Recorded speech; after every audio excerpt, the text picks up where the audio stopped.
creepy crawler, parasites. Okay, this is one of the topics that a lot of people get fascinated because they don't know that they exist. A lot of people think that in places like United States, I live in the United States, people here, we don't have parasites. Unfortunately, bad news for you, we do. What are parasites, first of all? Well, parasites are entities or living beings. They live inside your body, feeding from you food.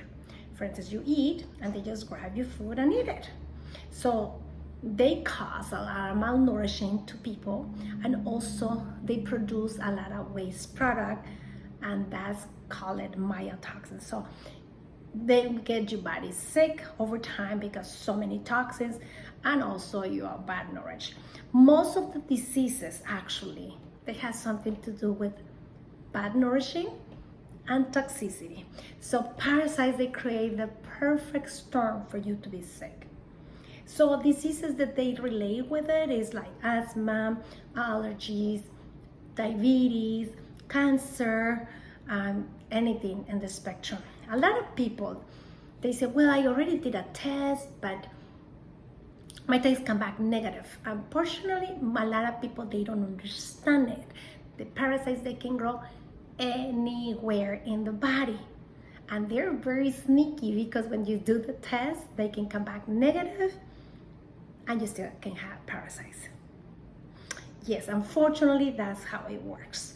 All right. So how do you know that you have parasites? Well, basically, if you breathe, you have parasites, but you are more prone to have parasites if you hike. You know, you go to the park, you go to sweet water to swim, not the ocean. Sweet water, like for instance, rivers, lakes, and ponds and stuff like that. That's when you are more prone to be having parasites. If you have pets, you know, if you sleep with pets, most likely.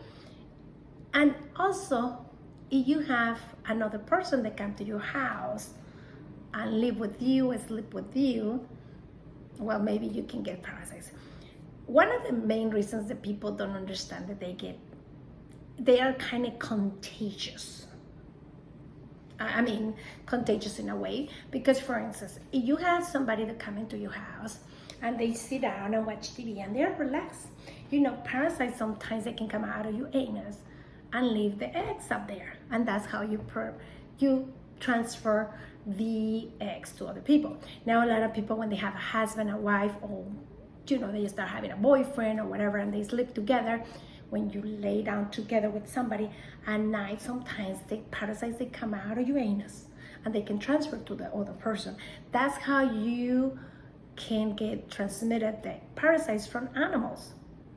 Okay, so that's how most common that we transfer parasites. For instance, if you want to do parasite cleanse, you need to cleanse everybody that you live with in order for you to last longer, you know, to get better benefits, to get a good benefits. Because if you parasite cleanse and then, you know, you get in a bag from your animals or from, you know, your partner or whatever, that's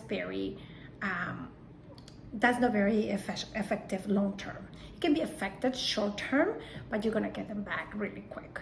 So the point here is that you get clean it up and you go ahead and get long-term effects. Now, how often do you have to do a parasite cleanse? At least once a year or every other year. That's what I tell people, at least every other year is gonna be beneficial. Now, is so many different parasites, from like a bacteria to like tapeworm. They're 20 meters long. Yes, I say that, 20 meters long. I mean, long, 20 meters. 20 meters, and feet is like 60 feet long. It can be inside your body, you know, it can be inside your belly. And also too, a lot of people don't understand that a lot of these parasites, because when you have a big infestation, they go everywhere. And some of these eggs, they can go to the brain. I have, back when I was younger, I used to do mortgages for a living, and I have clients that they were very young. I mean, I'm talking about 26 and 24 years old. And the husband, when they were buying a house, they already have everything ready, almost ready to close. Then they disappear from me. And I'm like, oh, that's weird. They didn't require the earnest money back. They didn't require any money, anything. Whatever they were putting, they thought it was okay.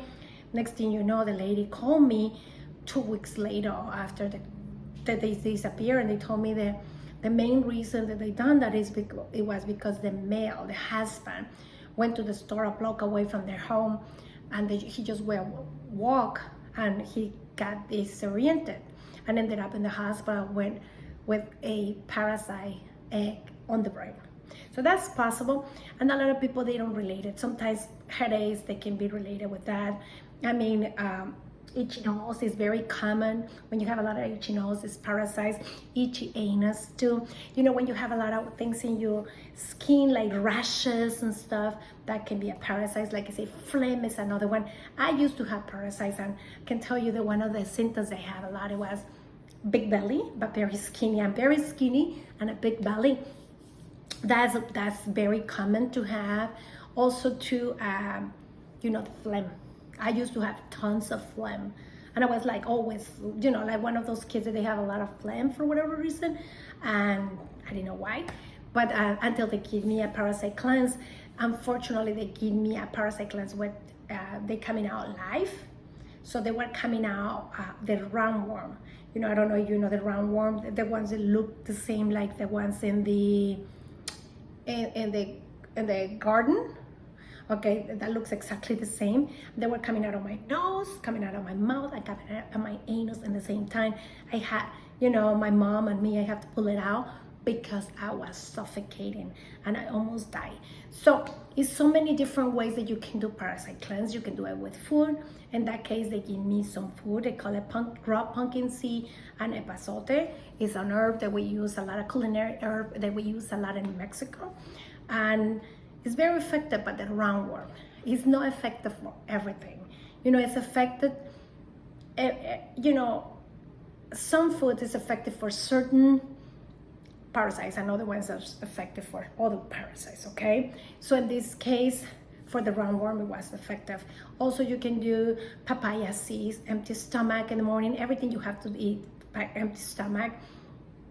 And also, you have to eat certain food, but the thing is, you never know what kind of parasites you have. So I would recommend you the whole spectrum, and this is what I use with my patients, with everybody else, is a whole spectrum parasite cleanse. And also too, it kills the parasites inside, but also it gives you something to score them out of your body, because if you don't score them out of your body, it can also kill you. So the other thing too, when you do a parasite cleanse, okay, one of the things that you have to think of, be mindful of it, you have to have somebody to give you at least an advice. When I do sell parasite cleanse with my patients or with people that I sell them to, I'm there like every week answering, questions, but also too tweaking the protocol that they give you, the manufacturer, because it's very dangerous not to do that, and you can get a lot of side effects, really serious effects, and it can kill you if you don't do it correctly. So that's basically what you have to do. And like I say, I do as a protocol, a supplements, for the main reason because it's whole spectrum, and it give you, it kills them inside you, but also score them out of it, because that's what you have to do. That's the main thing that you have to do. Like I say, it's always a good idea to have somebody that knows about this to guide you. If you don't have that, it will be very, very bad for you, because you can die with that. All right, so you have any questions, or you can have any comments, send it to me. And very fascinated about this topic. Like I say, I used to have them, and I know how it is when people have them. So send me any questions, any comments, and I'll be more than happy to answer you. Goodbye.